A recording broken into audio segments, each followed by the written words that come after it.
नमस्कार आप सभी को। तो आज का ये वीडियो है आरआरबी एनटीपीसी पीवाईक्यू सीरीज़। इसमें हम लोग एनटीपीसी में जितने भी प्रीवियस ईयर क्वेश्चन पूछे गए हैं उसको डिटेल में कवर करेंगे और ये सभी एग्जाम्स के लिए इम्पोर्टेंट है, तो वीडियो को एंड तक जरूर देखना।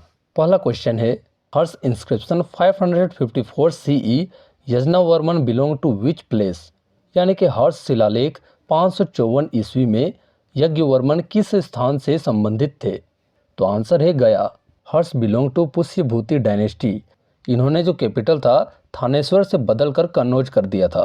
और चाइनीज ट्रेवलर की बात करें तो इनके काल में एक चाइनीज ट्रेवलर आया था जिसका नाम था ह्योनसेंग या फिर जुआंगजेंग। प्रयाग असेंबली एवरी 5 ईयर्स और इनके टाइम में पेट्रोन ऑफ नालंदा यूनिवर्सिटी किया गया, यानी कि संरक्षण किया गया।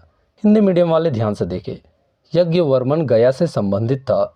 हर्ष जो था वो पुष्यभूति वंश का शासक था। उसकी राजधानी पहले थानेश्वर और बाद में कन्नौज बनी। ह्वेनसोंग उसके समय भारत आया और उसने प्रयाग में हर 5 वर्ष पर दान सभा की। अब आइए थोड़ा डिटेल में देखते हैं। इसके बाद इंग्लिश मीडियम में भी है, तो ध्यान से देखिएगा। वंश का नाम पुष्यभूति या फिर वर्धन वंश कह सकते हैं। इसका टाइम पीरियड था 606 AD से लेकर 647 AD तक। राजधानी की बात करें तो थानेश्वर, प्रेजेंट डे हरियाणा, बाद में कन्नौज हुआ, प्रेजेंट डे उत्तर प्रदेश में ये पड़ता है। पुष्यभूति जो थे वो प्रारंभिक शासक थे। प्रभाकर वर्धन शक्ति बढ़ाई, मतलब इन्होंने इस डायनेस्टी का पावर को बढ़ाया। राज्यवर्धन हर्ष का भाई था और हर्षवर्धन महान शासक और सबसे इम्पोर्टेंट है। ठीक है, हर्षवर्धन के बारे में कुछ फैक्ट देखते हैं। जैसे कि 16 वर्ष की उम्र में राजा बना 606 AD में। भाई राज्यवर्धन की मृत्यु के बाद गद्दी मिली।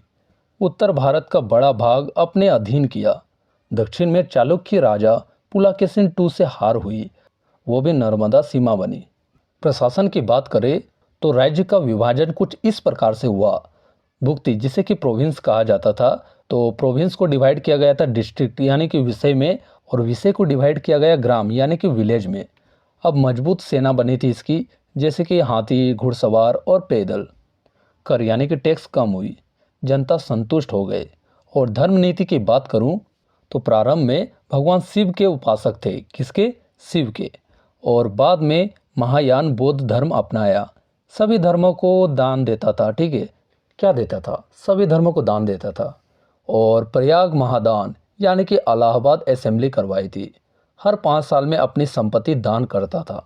अब बात करते हैं शिक्षा और साहित्य की, तो नालंदा विश्वविद्यालय को संरक्षण दिया।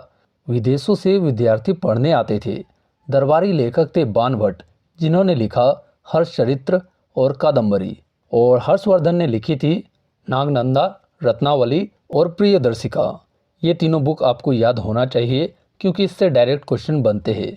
और विदेशी यात्रा की बात करें तो ज़्वानज़ंग इनके टाइम में आए थे। 8 वर्ष दरबार में रहा था और इन्होंने लिखा था जनता सुखी, कर कम और अपराध कम। अर्थव्यवस्था की बात करें तो इसका मुख्य आधार था कृषि। व्यापार मार्ग सुरक्षित, सोने चांदी के सिक्के प्रचलित थे। तो इसकी डिक्लाइन की बात करें तो 647 AD में हर्ष की मृत्यु हुई। कोई उत्तराधिकार नहीं रहा और साम्राज्य टूट गया। छोटे राज्यों में विभाजन हो गया। 1 लाइन रिवीजन देखते हैं। इसका राजधानी कन्नौज। विदेशी यात्रा ह्वेनसोंग। लेखक था बाणभट्ट, जिसने हर्षचरित्र लिखी थी। दक्षिण में हराने वाला पुलाकेशिन II था। शिक्षा केंद्र नालंदा विश्वविद्यालय। हर 5 साल में प्रयागदान महोत्सव होता था। और अंतिम महान सम्राट हर्षवर्धन था। यहाँ पर इंग्लिश में देख लीजिएगा, वही लिखा हुआ है। ज़्यादा बताऊंगा तो वीडियो लंबा हो जाएगा। Question number 2, life expectancy of India at the time of independence 1947, यानी कि 1947 में इंडिपेंडेंस के टाइम में लाइफ एक्सपेक्टेंसी कितनी थी इंडिया की? तो आंसर है 30 से 32 साल। स्वतंत्रता के समय भारत की औसत आयु लगभग 30 से 32 वर्ष थी। ठीक है, ब्रिटिश काल में बीमारी, अकाल और स्वास्थ्य सुविधाओं की कमी के कारण जीवन प्रत्याशा बहुत कम थी। नेक्स्ट क्वेश्चन, हु सक्सीडेड ध्रुव सेन, यानी कि ध्रुव सेन के बाद जो शासक बना था उसका नाम क्या था? उसका नाम था धारापट्टा, जो कि मैत्रक डायनेस्टी से था। कैपिटल की बात करें तो वल्लभी, जो कि प्रेजेंट डे गुजरात में है। Vallabhi university famous in ancient India. Hindi में देखिएगा, ध्रुव सेन के बाद धारापट्ट शासक बना। मैत्रक वंश की राजधानी वल्लभी थी, जो शिक्षा का बड़ा केंद्र था। Number 4, earliest land grant of Maitraka family 502 CE, तो वो था Dronasimha. Copper plate inscription show land grants, land mostly given to Brahmins यानी कि ब्रह्मदेव। मैत्रक वंश का पहला भूमि अनुदान द्रोण सिंह ने दिया। Next question, Swadesh Sevak home related to which movement? Swadesh Sevak home किस आंदोलन से संबंधित है? तो आंसर हो जाएगा गदर मूवमेंट।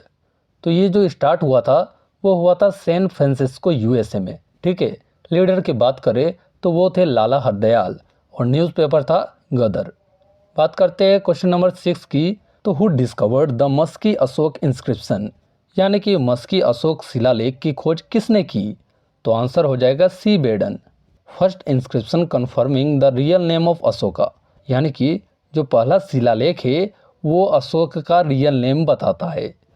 मस्की शिलालेख की खोज की थी सी बेडन ने, और इसी से पहली बार सम्राट अशोक का वास्तविक नाम पता चला था, जो कि था Devanampriya Priyadarshi. Question number 7, president of board of control in 1793, यानी कि 1793 में नियंत्रण बोर्ड के अध्यक्ष कौन थे? तो आंसर हो जाएगा हेनरी डुंडास। याद रखिएगा, डंडा लेकर बन गया था बोर्ड ऑफ कंट्रोल, यानी कि नियंत्रण करता था बोर्ड को कैसे? डंडा लेकर। तो आइए देखते हैं कुछ फैक्ट। ये जो बोर्ड था वो पिट्स इंडिया एक्ट 1784 के तहत बनाया गया था, और इस एक्ट के तहत दो गवर्नमेंट बनाया गया था, एक कंपनी और दूसरा ब्रिटिश गवर्नमेंट। 1793 में बोर्ड ऑफ कंट्रोल का अध्यक्ष हेनरी डुंडास था। ये पिट्स इंडिया एक्ट 1784 में बना था। अब आइए देखते हैं पिट्स इंडिया एक्ट के बारे में डिटेल में। तो आइए समझते हैं पिट्स इंडिया एक्ट 1784, यानी कि पिट्स इंडिया एक्ट 1784 को। तो हुआ क्या था, ईस्ट इंडिया कंपनी जो इंडिया में राज कर रही थी, लेकिन वो बहुत ज़्यादा मनमानी कर रही थी और करप्शन फैला रही थी। तब लंदन में बैठी ब्रिटिश गवर्नमेंट ने कहा बस बहुत हुआ, अब हम कंट्रोल अपने हाथ में लेंगे। तो इससे हुआ क्या, पहले सिर्फ कंपनी ही सब कुछ देखती थी। इस एक्ट ने काम को दो हिस्सों में बांट दिया। अब वो दो हिस्सा क्या था? पहला था कोर्ट ऑफ डायरेक्टर्स, यानी इनका काम था बिजनेस यानी कि ट्रेड देखना, पैसा कहाँ से आ रहा है और क्या बिक रहा है। और दूसरा था बोर्ड ऑफ कंट्रोल, ये नई टीम बनाई गई जो पॉलिटिक्स और मिलिट्री देखेगी। इनका काम था नज़र रखना कि कंपनी इंडिया में कैसे राज कर रही है। इस एक्ट में पहली बार इंडिया की ज़मीन को ब्रिटिश पोजेशंस इन इंडिया, यानी कि ब्रिटिश कब्जे वाली जगह कहा गया। इसका मतलब था कि अब कंपनी सिर्फ एक मैनेजर थी, असली मालिक ब्रिटिश क्राउन यानी कि ब्रिटिश सरकार बन गई थी। पहले गवर्नर जनरल के पास 4 लोग होते थे जो अक्सर उनकी बात नहीं मानते थे। इस एक्ट ने उन लोगों की संख्या 4 से घटाकर 3 कर दी। इससे गवर्नर जनरल के लिए डिसीजन लेना बहुत ही आसान हो गया। तो रिवीजन करते हैं, 1773 का जो एक्ट था उसमें सिर्फ कंपनी का कंट्रोल था, लेकिन पिट्स इंडिया एक्ट 1784 में डबल गवर्नमेंट यानी कि कंपनी प्लस सरकार का कंट्रोल रहा। जमीन का जो नाम था पहले कंपनी की टेरिटरी कहा जाता था, लेकिन ये जो पिट्स इंडिया एक्ट है उसके आने के बाद ब्रिटिश पोजेशंस यानी कि सरकार की ज़मीन कहा जाने लगा। और 1773 का जो एक्ट है उसमें कोर्ट ऑफ डायरेक्टर हेड होता था, ठीक है। और पिट्स इंडिया एक्ट के तहत बोर्ड ऑफ कंट्रोल जो कि असली पावर उसके पास होता था। Question number 8, Periplus of the Erythraean Sea was written in, answer हो जाएगा 1st सेंचुरी एडी।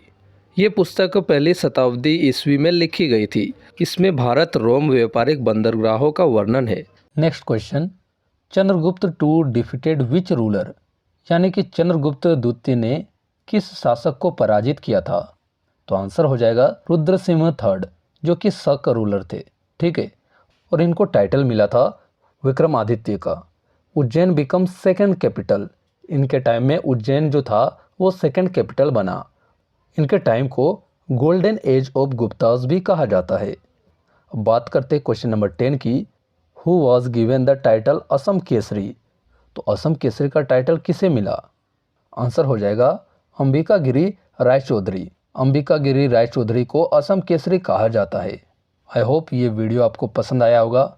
आप इस चैनल से आखिरी बार मिल रहे हो तो ये चैनल यूट्यूब के सारे वीडियोस की भीड़ में खो ना जाए, उससे पहले आप चैनल को सब्सक्राइब जरूर कर ले, ताकि ऐसे अमेजिंग नॉलेज आपको हमेशा मिले।